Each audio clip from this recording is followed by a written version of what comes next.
Hello and welcome. It's the start of a new trading week right here in Lagos, Nigeria. We'll be tracking what's playing out with the global markets. Also, here's what you should be looking at. Markets brace for Nigeria's August inflation. We see consensus expected to be lower.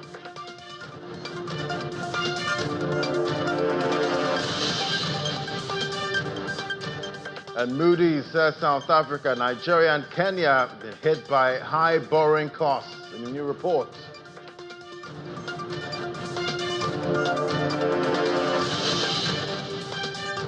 Plus, Fitch affirms South Africa's sub-investment credit rating amid economic challenges. It's great to have you join us. Let's get a check on what's playing out with the economy and oil. We see Ghana, right there in Ghana, they're set for they're hosting the 31st edition of the Africa Oil Week right there in Ghana. That's taking center stage right now. That's running from 15th to the 18th of 2025 September in Accra, moving the flagship event outside its home, as longtime home of Cape Town, and that marks a historic shift and underscores Ghana's growing importance as an upstream investment hub. Over the 4-day summit, national oil companies, regulators, private sector executives, and global investors will converge to explore new opportunities, forge partnerships, and debate the future of Africa's energy landscape under evolving demands for sustainability and energy transition. So that's happening in Ghana and kicks off today. We'll give you updates from there. But let's get a check on what's playing out with the markets. Now, we see Brent crude, that's up 0.27%, $67.17 a barrel. WTI, that's trading at $62, trying to make a run to about $63 per barrel, 0.35%. Starting off the week, just like last week, we'll see if that continues. Let's get a check now on what's playing out with metals. We'll see the metals market, quite a stellar run last week, but we're seeing a pullback right there for spot gold, 0.2% down, $3,633. U.S. gold futures, that's a bigger drop, 0.4%. Spot silver stays unchanged, but still above $40 per ounce. Platinum, that's in a green, 0.5%, $1,397. And we see palladium there, down 0.9%. Investors are watching out for the rate-setting meeting in the U.S. This week. What the Fed's going to do with interest rates? Definitely, you need to keep your eye on what happens with gold if we get any surprises there with interest rates in the U.S. All right, to other stories now. Zimbabwe Energy Regulatory Authority have said the liberalization of the petroleum industry has led to a significant growth in the country's fuel market, which coming into effect of the statutory instrument on containerized fuel going to spare rural and remote areas. According to Azira, containerized or portable service station is a complete self-contained fuel storage and dispensing unit built inside a standard shipping container.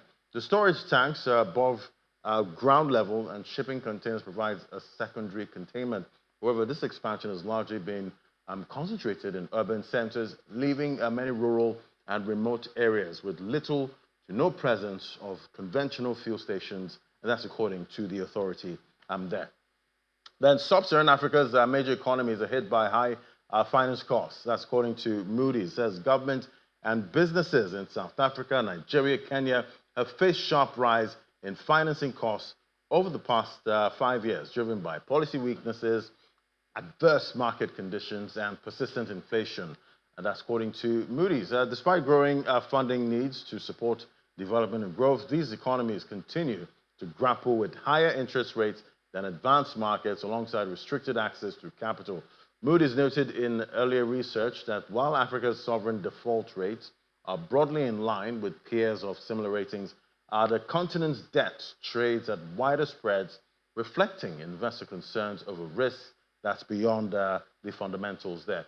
Then Fitch Ratings affirmed South Africa's long-term foreign currency issuer default rating at BB- with a stable outlook, citing weak economic growth prospects, rising government debt, and high poverty and inequality as the country's main credit constraint.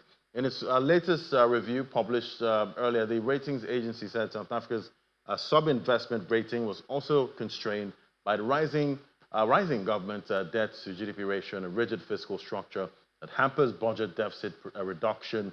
South Africa slipped further below investment grade in 2020, with foreign currency ratings reaching a bottom of the BB minus under Fitch. However, Fitch said the ratings were supported by a favorable government debt structure with long maturities and mostly local currency denominated, strong institutions, and a credible monetary policy framework.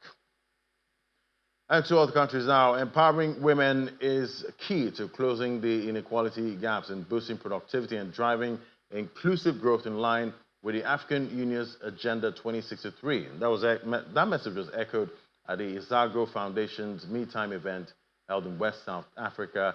And it's a two-day gathering that brought together more than 1,000 women, youth, and persons with disabilities from South Africa, Botswana, Swaziland, and Lesotho to strengthen the communities through collaboration, innovation, and resilience. Our South Africa correspondent, Innocent Samosa, has more. In South Africa, women lead a significant share of small, micro, and informal businesses, key drivers of job creation, particularly in rural and township economies.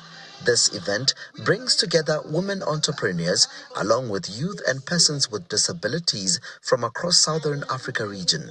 Events like this can indeed attract more women, but do they have lasting impact?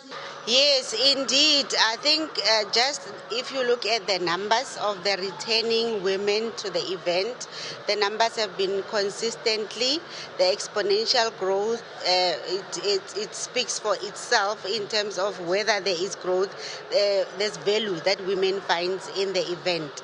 So in terms of the business growth and empowerment, we actually are going out of our way to have the subject matter experts to come and share information with the women. Here, I had a chat with women in business who shared their entrepreneurial journeys. But it's been over 10 years. I remember one of the first few ones where we met in Centurion, and it was more like a square table and women just around. That small. It looked that small, but the vision, I'm very close to the founder as a sister, so I've always been there every step. But the impact, if you focus on the impact and not the numbers come later. Well, Me Time, I've been part of Me Time for quite a number of years. I enjoy coming here. Not only to support a friend, but also to just be at a place where we can just sit and listen to other mothers, other women in business, to be inspired by them. I think as women that are in business or just mere mothers, we don't ever get to have time to ourselves to just be and listen. A word of encouragement for women and young people across the region who might be losing hope. As a woman, you can't give up. I mean, life depends on you. The whole society and everything is dependent on a woman. Households are run by women. The country is dependent on women. So we cannot give in. I think it's important for us to remember that we cannot be pouring from empty cups. And I think this is where the mistake is with women, because we are such givers. And we give and we give and we pour into people, and we forget to fill ourselves. Women make up nearly half of South Africa's population and, of course, workforce, meaning that without their active participation, the economy cannot meet its full potential. But I can tell you now that at this event, women are quite optimistic about the future in making sure that they not only drive innovation in the SADC region, but building a better Africa. From northwestern South Africa, Innocent Samosa, Channels Television News. All right, now to our conversation. We see Nigeria's been tightening enforcement on its tax identification policy, requiring individuals and businesses to present a valid tax ID for activities such as opening bank accounts, participating in capital markets, and conducting certain government transactions. While the move is aimed at boosting compliance, broadening the tax base and curbing illicit financial flows, it raises questions about implementation efficiency and how Nigeria's approach compares with, other African countries that are also modernizing their tax system. Well, join us on Pack this one from Molola Ambrose, the Senior Associate, Strennan Bland Partners, joining me via Zoom. Great to have you on the show. All right, so, yeah, great to have you on Molola. So let's see, how other African countries, are managing their, tax systems. You see the likes of Kenya there. They have the personal identification number. It's mandatory for banking, land transfers, stock market participation, vehicle registration, and government services. But the difference with Nigeria is Kenya has been more successful in linking tax IDs to everyday financial services, thanks to the mobile money penetration like M-Pesa. We have the same thing in Ghana. They have the tax identification number. It's mandatory for the important things too, but they're able to add that to their national identification system there. So definitely we have different approaches, and some countries have been doing this for a while now. So talk to me about the situation we have right now. Everyone's waiting for 2026 on how to comply with the new rules that are coming. So what do you think businesses, households in Nigeria should be doing right now to prepare for 2026? Okay. Thank you very much, Laddie, for having me here. So the very first thing I want everybody to note is that the tax identification is not anything new. We've had it in, as stated already in Section 4 of the Nigerian Tax Administration Act, NTAA. We've already had this previously in 2019 by the Finance Act, where Section 28 actually amends Section 49 of the Personal Income Tax, and it states that any taxable person who would be involving in who would get involved rather in a transaction would need a tax identification number, a tax ID, right? However, the difference here now is there's a lot of emphasis on it, which means that it's now a must for the purpose of also harmonizing the different kind of identifiers we have. We have the national identity number. We also have, that's for individuals. We also have the company's registration number. That's for companies. But what makes the tax identification number in this sense very unique right now is that the government is trying to bring every taxable person into the tax net and to ensure that low income earners they are not taxed, right? And as the president of the fiscal committee, has always spoken about, he said that these tax reforms is to protect those in the lower bracket, those that are not earning as much. So actually, when it comes to the tax identification number, and also other countries, right? I would want to use Ghana as an example, and yes, why? So Ghana during the government of Akufo-Addo, they had the Ghana card. Yes, even prior to that, they actually had the Ghana card. And the Ghana card was more like, it was an integrated system. So it had all of the identifiers in one. But prior to that, they had the tax identification number, where individuals and companies alike would get to pay their taxes through this tax identification number, or whether you're a company or an individual. However, now with the card, that is with the Ghana card, everyone, all you just need is your national identity number, and that already serves as your tax ID. But the truth is that with Ghana, yes, it's now something that is that's still a process. It's still in process. It's not something that has been finalized. We still have individuals that are yet to get on board, and they are still onboarding. Yes, and I want to believe that this is what the president of the fiscal committee, in person of Mr. Taiwo Oyedele, what he had in mind when he said that the national identity number would also be used for individuals as their tax identity number. Now, what exactly do we require of businesses as a tax consultant? What I would simply tell businesses to do is, first and foremost, when you have your company, when you register your company, the CAC is supposed to you're supposed to have a tax identification number, which also doubles as your tax ID. However, when that is not on your document, you have to get to the closest FIRS station, go along physically with your incorporation document to the Federal Inland Revenue Service. And then when you get there, you could get your tax identification number, which also doubles as the tax ID. Also, for individuals, your national identity number is still the tax ID. right? So all you simply need to do is probably for harmonization process, you can log on to your state internal revenue service. For us in Lagos, we have that as etax.lirs.net, and where you can get to register for and get your and use your NIN as your tax identity number.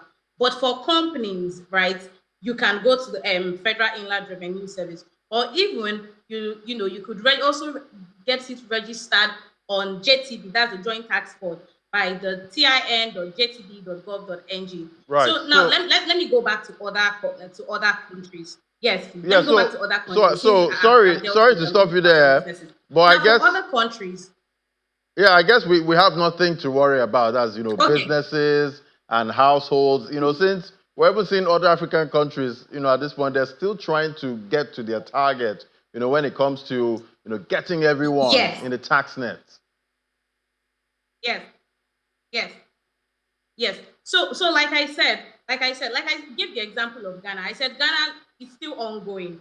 Not everybody has been onboarded such that their national identity number is very same as the tax identity. So it's still a process. It's still a process. So, and I want to believe that this is what the president of the fiscal committee had in mind when he said that the national identity number would be the same as the tax identity number, the tax ID. So all we all need to do is just for a verification, is just to regularize, right, as we put in legal parlance. And one thing we must also realize, it's not just Nigeria and it's not just Ghana.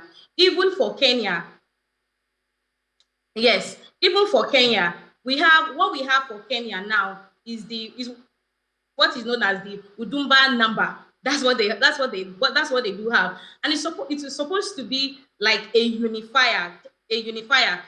However, just like the Ghana card for Ghana.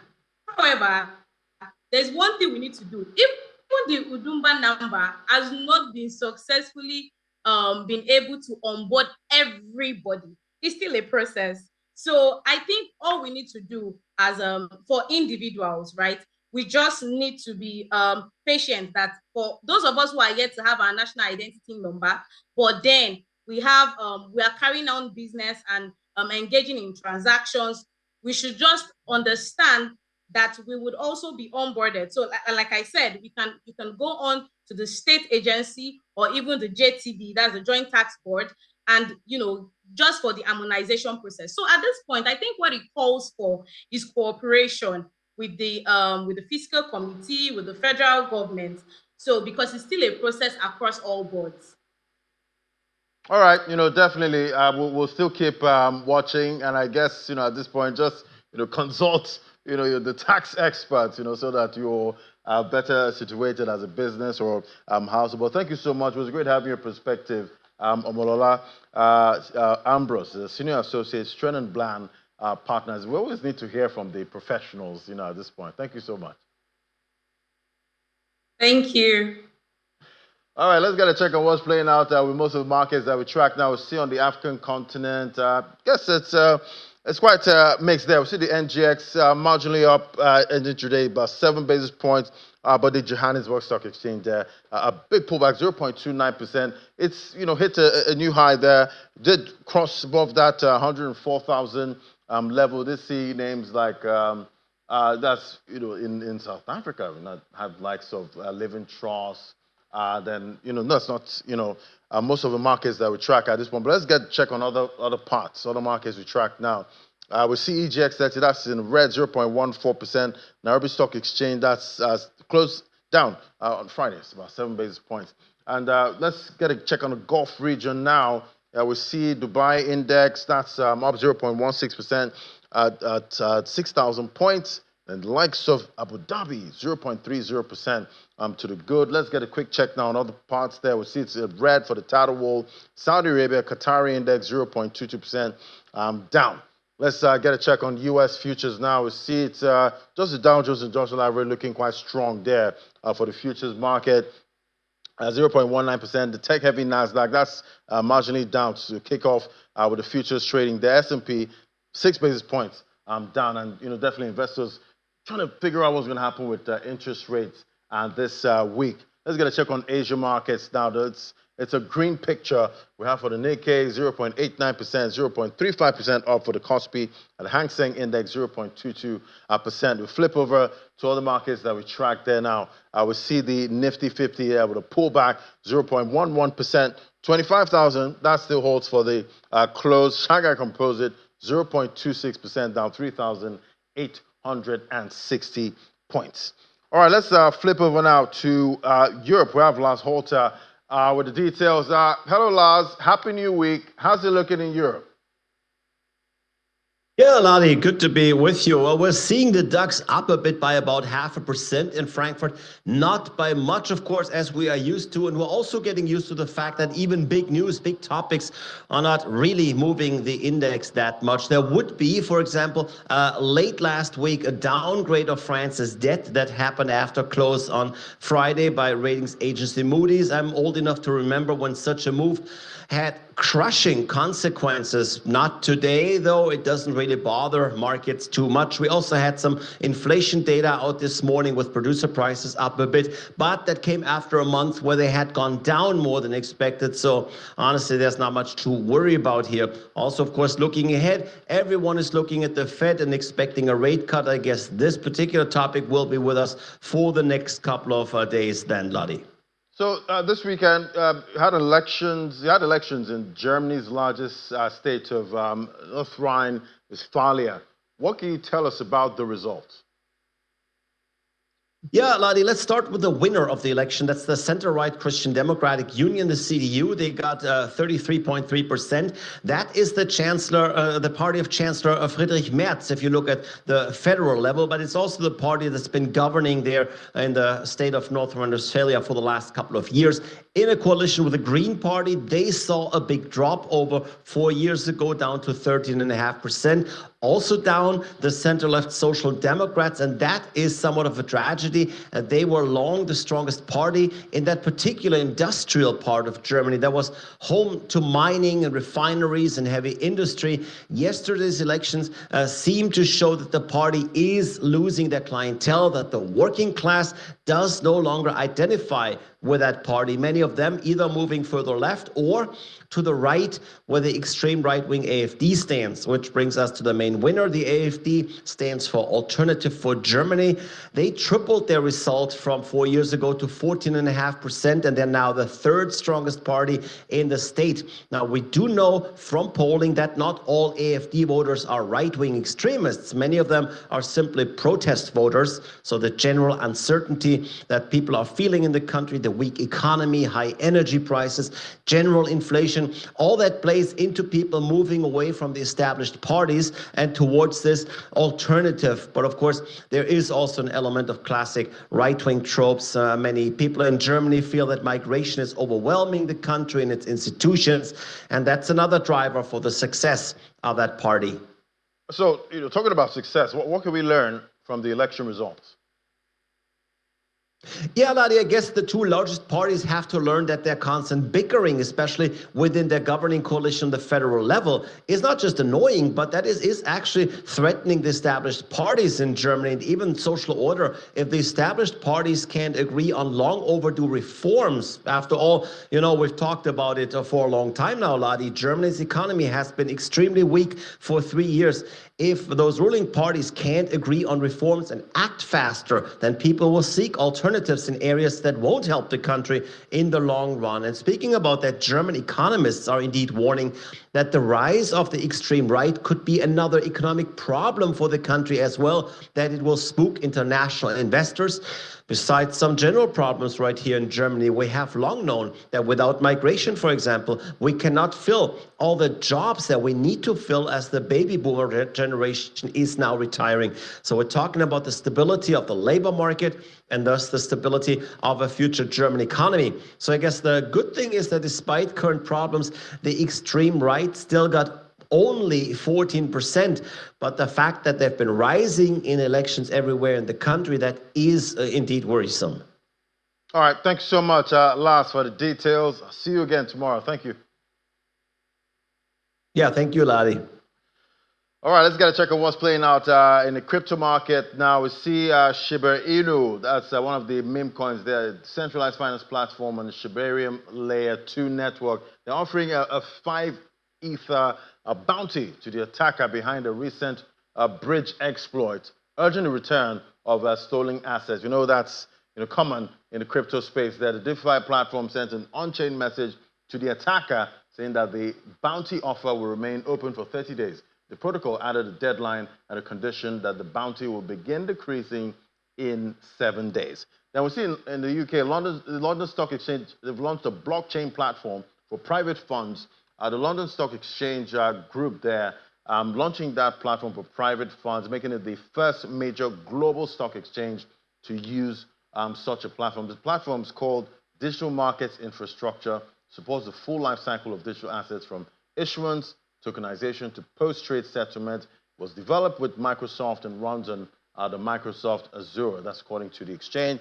Then, according to tokenomics, over $790 million worth of tokens are set to be unlocked. For new investors, a token unlock means that tokens held back from trading, often to reward teams and early investors or communities, are released into the circulation.